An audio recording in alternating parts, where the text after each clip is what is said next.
Hey everyone, welcome back to the channel. Today we've got a significant gun rights story out of Georgia. A city ordinance in Savannah banning firearms and unlocked vehicles has been declared unenforceable by a judge. We'll walk through what happened, what it means for your rights, and why this matters for gun owners everywhere. If you appreciate coverage of Second Amendment issues, make sure to like and subscribe and hit the bell so you don't miss future videos. Here's the background. In April 2024, the city of Savannah, led by Mayor Van Johnson and the city council, passed an ordinance. This ordinance required that if you keep a firearm in a vehicle, the vehicle must be locked and the firearm must be in a glove compartment, locked trunk, or console behind the last upright seat. The city cited data showing that in 2023 more than 200 firearms were stolen from vehicles, and the majority of those thefts came from unlocked cars.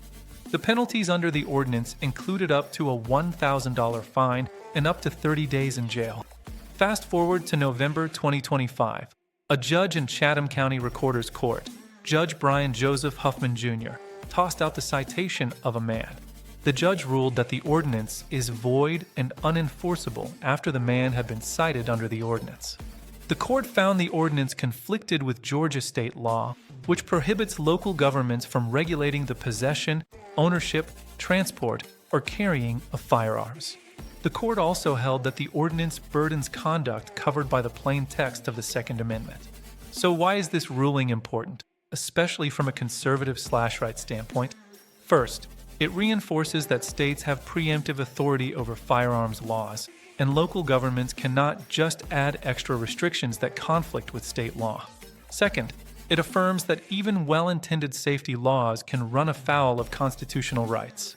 The judge said good intentions don't immunize legislation from constitutional scrutiny. Third, it keeps the focus on law-abiding gun owners, not criminals.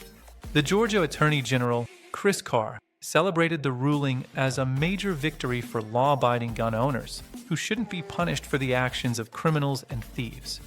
Now, a few important caveats. The ruling only applies to this defendant's case because it was challenged in a criminal proceeding. It's not a general injunction wiping out the ordinance for everyone yet. That means the city of Savannah may continue enforcing the ordinance, at least until a broader court case challenges it.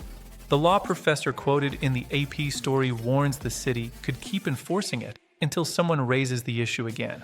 For gun owners, this means you should still be aware of local ordinances, how they might conflict with state law, and whether your local jurisdiction is enforcing them. Don't assume immunity. What's next? The city may appeal, or another lawsuit may be filed seeking broader relief.